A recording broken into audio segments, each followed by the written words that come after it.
வணக்கம் மக்களே. நம்மளோட பிக் பாஸ் டாக் வந்து வேற லெவல்ல பின்னி படம் எடுக்கிறாங்க அப்படின்னு சொல்லலாம். ஆமாங்க, டாஸ்க மொக்க பண்ணிடுவாங்கன்னு நினைச்சோம். ஆனா பரவாயில்ல, அந்த அளவுக்கு இல்லைனாலும் ஓரளவு சுவாரஸ்யமா தான் கொண்டு போயிட்டு இருக்காங்க அப்படின்றது.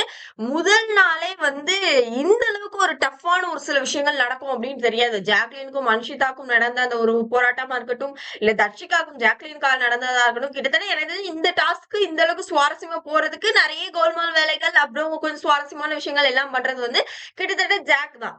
சோ அது இல்லனாலும் அது சுவாரஸ்யம் இருக்காதுன்றது. இப்ப நேத்துமே வந்து திடீர்னு அவங்க மஞ்சரி வந்து ஒரு பாயிண்ட கையில எடுத்தது, ஜாக்லின நம்பி விட்டுட்டு போனது அப்படின்ற ஒரு பாயிண்ட் வரும்போது, நைட்டுல இருந்து விடிய விடிய அவங்க எல்லாரும் முழிச்சு உட்காந்து காலையில 3:30க்கு போல அன்ஷிதா அப்புறம் கொண்டு போய் வச்சுட்டு, அதுக்கப்புறமா ஜாக்லின் வந்து வின் பண்ண ஒரு மொமெண்ட். சோ அந்த ஒரு ஸ்ட்ராங்னஸ், சோ அந்த மன வலிமை அப்படின்ற ஒரு விஷயங்கள் சொல்லுவாங்க இல்லையா, எடுத்ததா அப்படின்ற ஒரு பாயிண்ட். அந்த ஒரு விஷயங்கள் அப்படின்றது வந்து நம்மளால பார்க்க முடிஞ்சது அப்படின்னே சொல்லலாம்.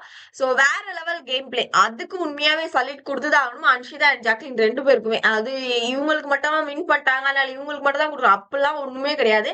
அதுக்கு முன்னாடி நிறைய பொய் எல்லாம் சொல்லதான் செஞ்சாங்க ஜாக்லின் அவர்களும். நாமே அன்ஷியும் டஃப் கொடுக்கதான் செஞ்சாங்க. சோ அதனால ஈக்குவலா தான் இவங்கள பேலன்ஸ்டா பாராட்ட முடியுமே தவிர ஒரு தலை சார்ந்துலாம் இவங்களை வந்து பாராட்ட முடியாது அப்படின்ற விஷயங்கள் தான்.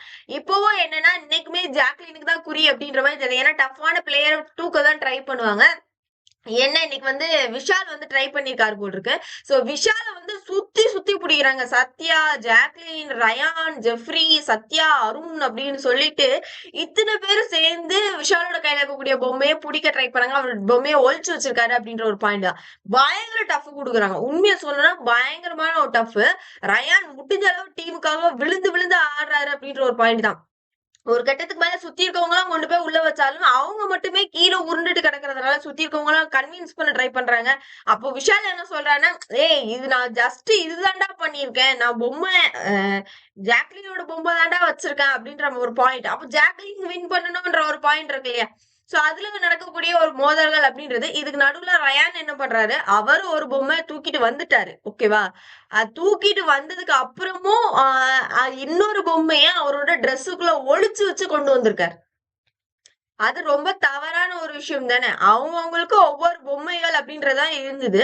சோ அது மட்டும் இல்லாம பாதியா பிச்சு எடுத்துட்டு வந்துட்டாரு போல இருக்கு. சோ தலையே என்கிட்ட தாண்டா இருக்கு, நேம் இங்கதான் இருக்குது, ஒன்னும் பிரச்சனை இல்ல வா அப்படின்ற மாதிரி வந்து ஜெஃப்ரிய வந்து கூப்பிடாரு போல் இருக்கு.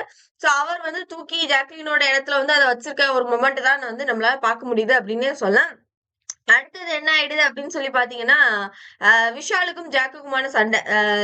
நான் வேணும்னு யாரும் அடிக்க மாட்டாங்க, கேம் இதுதான்றதை நீ புரிஞ்சுக்கோ அப்படின்ற மாதிரி அந்த இடத்துல வந்து சொல்றாங்க நம்மளோட விஷால்.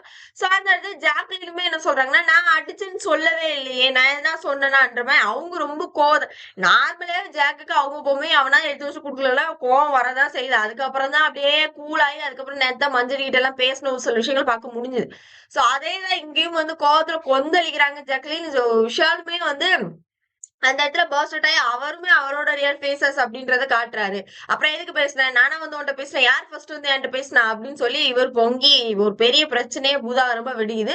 பரவாயில்ல, இன்னைக்கு கேம் டஃப் அப்படின்றது. ஆனா இதுவும் நைட்டுக்கு மேலதான் நடந்திருக்கு மக்களே. அதாவது ஒரு ஈவினிங் டைமுக்கு மேலதான் இது சுவாரஸ்யமான விஷயங்கள். அப்புறம் மார்னிங் கொஞ்சம் இருக்குன்னு நினைக்கிறேன். பார்க்கலாம். மஞ்சரி, ஜாக்லின், அன்ஷிதா எல்லாருமே பிளேல வந்து இருந்துட்டு தான் இருக்காங்க. கண்டினியூ ஆகிட்டே தான் இருக்குன்றதையும் நம்மளால பார்க்க முடியுது. இன்னும் என்ன சுவாரஸ்யமான விஷயங்கள்லாம் இவங்க கிரியேட் பண்றாங்கன்னு தெரிஞ்சுக்கிறதுக்கு நம்மளுமே ரொம்ப ஆர்வமா இருக்கும்ன்றதான் பார்ப்போம் மக்களே.